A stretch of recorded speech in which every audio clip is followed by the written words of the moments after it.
So today I did a versus battle between a juicer and a blender because I'm always a little bit puzzled when someone tells me that they juice because what could be the benefit of removing all of the nutrients from the fruit or vegetable? So I decided to put it to the test. There must be some benefit. Here is half a banana in a blender and here is half a banana in a juicer.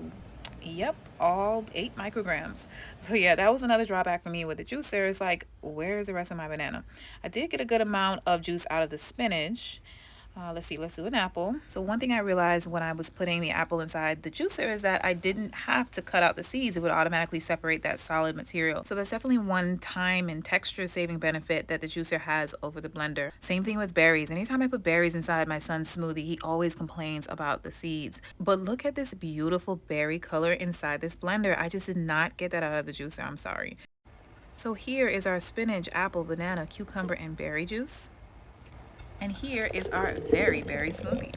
You can see we have over 2 times the amount of material inside the smoothie than we do in the juice. So tasting the juice, one thing that I noticed is that the flavors were a lot more sharp and tart and crisp. Like the cucumber and the banana really jumped out at me. With the smoothie, you have so much more material that's obviously well blended, so all of the flavors are much more milder on the palate.